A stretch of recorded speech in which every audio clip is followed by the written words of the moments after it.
All right, what's up? So the truck is driving now with the triple turbo setup, and I have it pulled apart because I'm looking at some stuff. So when I went out for the first drive in the rain, it wasn't making any boost, zero boost at all. So it sounded like it was spooling really good, but it wasn't doing anything. So I found a V-band that was loose, which was actually this one right here, the one right on the back side of the manifold, because when I put the gasket in, the manifold gasket, I forgot to tighten this. So basically I loosened it, pulled the manifold away, put the gasket in, tightened the manifold down, but never tightened the gasket. So it wasn't making any boost because of that. So I came back home, tightened that up, went back out, and then it made about 4 pounds. But you can see all of the exhaust is just kind of leaking out. So what I did was I went and I looked at all of the other ones, and they were tight, but it looks like the V-bands are warped. So you can see there's like barely like a spot right here that was touching, it looks like, and then the rest of it is just leaking. So all of the V-bands were leaking. I can put a video in right here when I found it originally.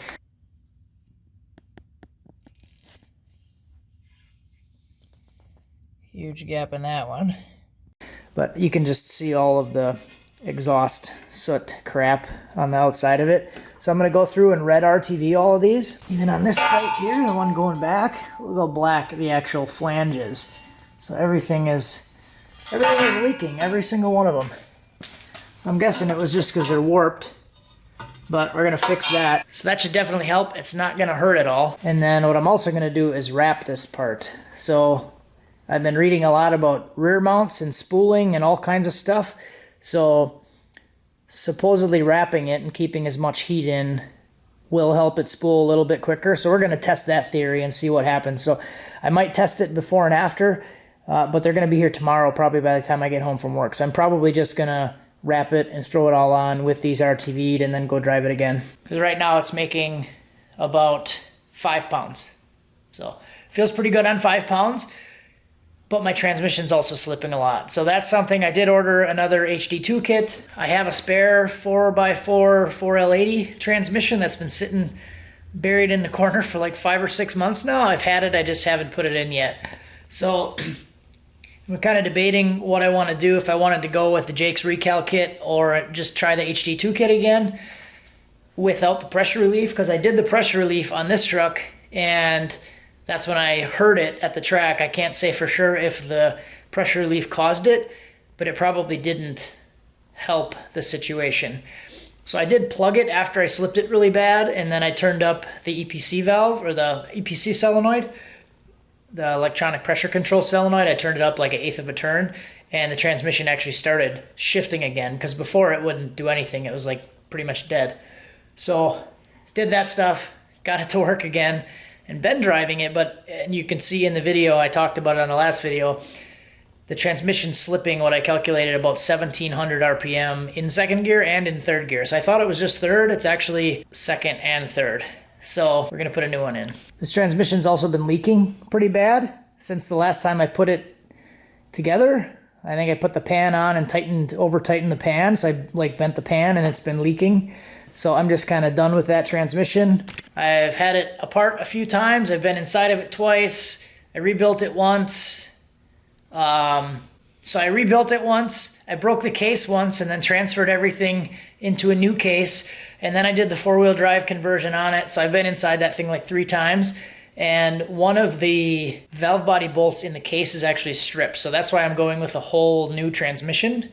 That's already 4-wheel drive, because that one, it's kind of been through hell, and I'm just done with it. Right, so next up is cleaning up this pile here. So we got the old engine from the Silverado that we put the new engine in, and then that was the auction truck build. This is just all the boxes basically from parts from doing the triple turbo setup, and then we just have the bed liner for the truck thrown on top of the Mustang over here. So I want to get this thing out pretty soon. I might take it for a drive. I want to add a boost controller, and then I'm going to do a couple things different with it. I think I'm going to keep it like this because it's already late in the year.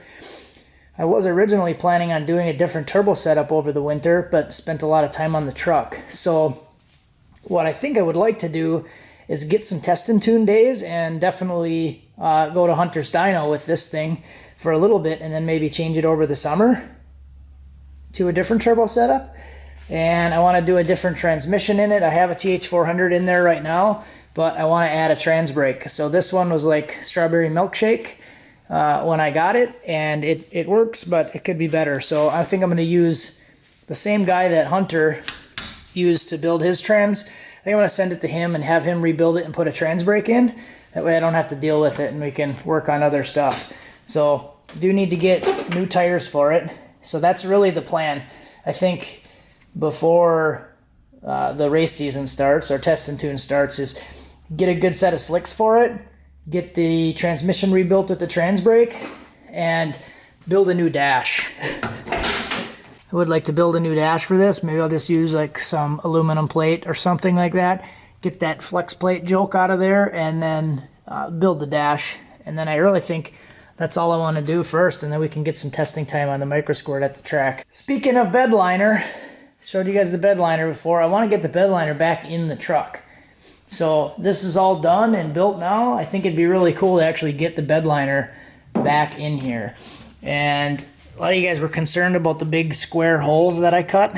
So my intent was to put the bed liner back in, and then I'll be able to just cut the hole the size that I need or close to in the bed liner, and then it'll look a lot better instead of having like this big square hole under here. So this one's going to be a little bit tricky because I have the loud valve on the bottom of that. So what I might do is cut the loud valve off and add a V-band so I can actually remove that section without the loud valve, because that square hole right there has to be that big, otherwise I can't get the loud valve out with the big actuator on it. Like I said, I did order some heat wrap for the long section. I might wrap it up to like here where this clamp is or something, but I don't know if I'm going to wrap the whole thing. I ordered some turbo blankets for it.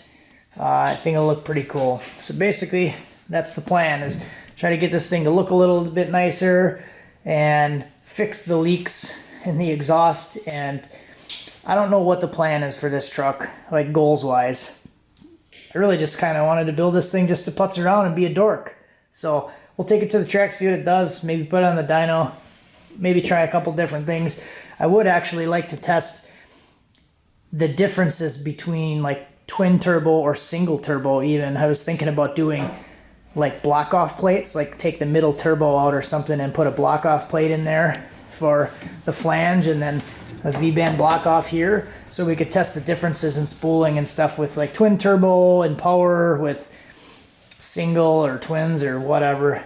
Just kind of putz around, have fun with it. I really don't have a whole lot of plans for this thing. Along with the HD2 kit for this, I did order the True Cool 40,000 gross vehicle weight trans cooler. My goal with this truck is to keep this thing really cool. So I figured out the cooling system to keep the engine nice and cool, and it sits like around 175 now. It's really good. It works really well. So it's completely drivable, can sit and idle it and don't ever have to worry about it. All I did was put a 160 degree thermostat in it. So kind of battled that for a little while. I even have 3 fans on this thing. I have 2 pushers, and then I have 1 big puller on the back. So I have 3 fans on that, and it would still get hot in the summertime just sitting. But then I put the 160 in there, and then it was fine after that. It just sits around like 170, 175. But my transmission would always get hot also, which I think is probably what eventually killed it. I do have one of these trans coolers on it, but the transmission would still always get hot, like hotter than normal. I had it up to like 270 more times than I would like to talk about. So I think that's probably what eventually hurt it and killed it. And I would still drive it hard like that when it was that hot. So could have been my fault, but we're going to work on keeping that thing really cool, keeping it safe. I'm probably going to put the trans cooler right in the front where the intercooler used to be. Checking intake air temp with this thing so far, the highest temp that I've seen was 88 degrees. So granted, it's only making 5 pounds, but I think that's pretty good for no intercooler. So I had one data log where I think I was wide open for like 6 or 7 seconds, and it only got to 88 degrees. So it's not really hot, but it's also not a lot of boost at this point. But at this point, like I'm not really too worried about it because doesn't seem excessive. It has a really nice long run, all aluminum tubing to cool down. So that's probably helping me a little bit. I do still have the slicks for this truck. Might do some testing with slicks at the track again. Since I converted it back to four-wheel drive at the track, I've only been racing it in four-wheel drive. So I never tried it or compared numbers with slicks compared to four-wheel drive. So I might try that again and just see. You get some use out of those tires and play around a little bit. I don't know, just spitballing. Those are all kind of ideas. It's just kind of going to be a play thing, putz around, and then try to get serious with this thing. This is going to be the go fast one because it's safe and it has a cage in it. So that's the plan. Thanks for watching. Have a good one. Stick around and we'll do some stuff.